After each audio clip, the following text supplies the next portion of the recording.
Assalamualaikum warahmatullahi wabarakatuh dan selamat pagi. Hai teman-teman, kembali lagi dengan saya di video yang keempat ini.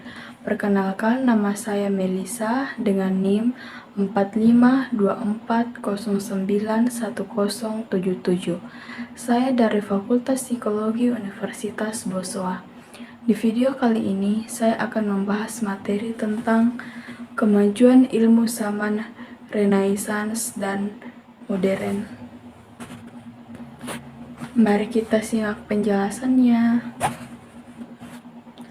Renaissance merupakan era sejarah yang penuh dengan kemajuan dan perubahan yang mengandung arti bagi perkembangan ilmu. Zaman ini juga merupakan penyempurnaan kesenian, keahlian, dan ilmu diwujudkan dari diri jenius serba bisa, Leonardo da Vinci. Dari diri jenius, orang menganggap zaman modern hanyalah perluasan Renaissance. Akan tetapi, bakat kemampuan-kemampuan yang dihasilkan oleh masa sebelumnya membawa manusia lebih maju ke depan dengan kecepatan yang besar. Selanjutnya, ada dua tokoh yang kita akan bahas. Yang pertama, Nicolaus Copernicus, yang kedua, Francis Bacon. Copernicus menemukan bahwa matahari berada di pusat jagat raya dan bumi memiliki dua macam gerak. Yang pertama, putaran sehari-hari pada porosnya hingga gerak tahanan mengelilingi matahari. Teorinya disebut heliocentrisme. Namun ada teori Ptolemeus yang diperkuat gereja disebut geocentrisme, yang mempertahankan bumi sebagai pusat jagat raya. Teori Copernicus ini melahirkan resolusi pemikiran tentang alam semesta. Selanjutnya ada Bacon. Ungkapan yang terkenal darinya ada knowledge is power, atau pengetahuan adalah kekuasaan. Penemuan Copernicus mempunyai pengaruh luas dalam kalangan sarjana, antara lain Tycho Brahe dan Johannes Kepler. Tycho Brahe seorang bangsawan yang tertarik pada sistem astronomi. Ia membuat alat untuk mengamati bintang-bintang. Johannes Kepler adalah pembantu Tycho dan seorang ahli matematika. Setelah Kepler, muncul Galileo dengan penemuan lintas peluru, hukum berjalan, dan tata bulan planet Jupiter. Galileo dapat pula membuat teropong bintang sehingga ia bisa melihat peristiwa angkasa secara langsung. Galileo membagi sifat benda dalam dua golongan. Yang pertama,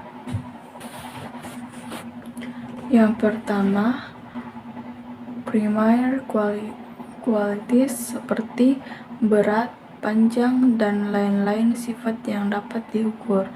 Yang kedua, secondary qualities seperti sifat warna, asam, manis, dan tergantung dari panca indera manusia. Galileo dianggap sebagai pelopor perkembangan ilmu dan penemu dasar ilmu modern. Selanjutnya, penemuan logaritma oleh Napier dan penemuan geometri oleh Descartes. Yang kedua, zaman modern pada abad 17-19 Masehi. Setelah berhasil mengembangkan penemuan ilmu pengetahuan itu jatuh ke tangan dua sarjana, yaitu Isaac Newton dan Leibniz. Dari sejarah ilmu modern dimulai. Teori gravitasi, perhitungan kalkulus, dan optika merupakan karya besar Newton. Teori gravitasi memberikan keterangan mengapa planet tidak bergerak lurus. Perhitungan kalkulus gunanya untuk menghitung bermacam-macam hubungan antara dua atau lebih banyak hal yang berubah bersama dengan ketentuan yang teratur, seperti kecepatan planet mengelilingi matahari berbeda sepanjang lintasan. Optika menjadi salah satu landasan bagi perkembangan ilmu di masa depan. Pada masa sesudah Newton, perkembangan ilmu selanjutnya adalah ilmu kimia. Penemuan ilmu kimia berdasarkan percobaan-percobaan yang kemudian hasilnya ditafsirkan. Pada permulaannya, semua percobaan bersifat kualitatif. Pelopor dalam pemeriksaan kualitatif adalah Joseph Black. Ia menemukan gas CO2.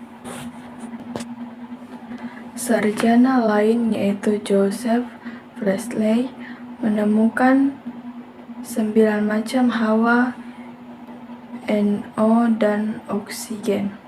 Selanjutnya, Antoine Laurent Lavoisier, sarjana yang meletakkan dasar ilmu kimia yang kita kenal sekarang.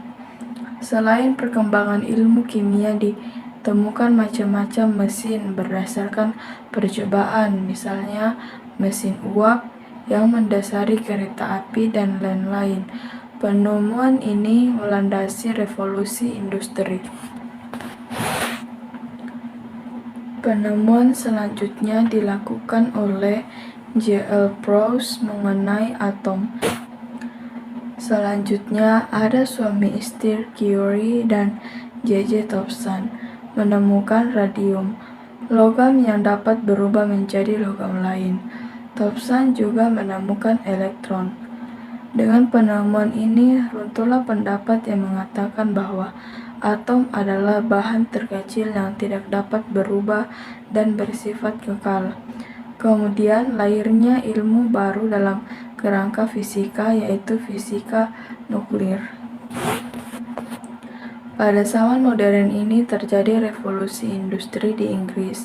James Watt menemukan mesin uap dan alat tenun sehingga Inggris menjadi penghasil tekstil terbesar dan diikuti oleh Amerika dan Jepang. Penemuan abad ke-19 adalah ditemukannya planet Neptunus, sedangkan pada abad 20 terjadi perkembangan yang sangat luas dalam beberapa bidang ilmu. Yang ketiga, ilmu yang berbasis rasionalisme dan empirisisme. Berkembangnya penyelidikan pada zaman modern ini, manusia dapat terlupa dari mitos dan berkembang dalam tahap filsafat. Rasio sudah terbentuk tetapi belum ditemukan mode berpikir secara objektif. Berkat pengamatan yang sistematis dan kritis, namun berusaha mencari jawaban secara rasional. Dengan meninggalkan cara yang rasional, kaum rasionalis mengembangkan paham rasionalisme. Dalam menyusun pengetahuan, mereka menggunakan penalaran deduktif. Yang pertama, pemahaman deduktif itu pernyataan umum yang ditarik kesimpulan yang bersifat khusus, seperti semua makhluk hidup bernapas. Si Budi adalah seorang makhluk hidup. Kesimpulannya, jadi si Budi juga bernafas. Pengetahuan berdasarkan penalaran deduktif memiliki kelemahan, maka muncul pandangan lain berdasarkan pengalaman konkret disebut penganut empirisme, di mana pengetahuan yang benar diperoleh langsung dari pengalaman konkret. Yang keempat, perkembangan filsafat pada zaman modern. Pada Kant, paham-paham yang muncul adalah rasionalisme, idealisme, dan empiris. Yang pertama, paham rasionalisme mengajarkan bahwa akal adalah alat terpenting dalam memperoleh pengetahuan. Yang kedua, idealisme mengatakan bahwa hakikat visi adalah jiwa spirit. Yang ketiga, paham empirisme mengatakan bahwa tidak ada sesuatu dalam pikiran kita selain didahului oleh pengalaman. Pada abad 20, aliran filsafat sangat banyak dan sulit digolongkan. Lawan filsafat pada abad ini adalah abad 19. Nah, teman-teman, mungkin itu saja penjelasan singkat dari saya. Mohon maaf jika ada salah kata, mohon dimaafkan. Assalamualaikum warahmatullahi wabarakatuh dan selamat pagi.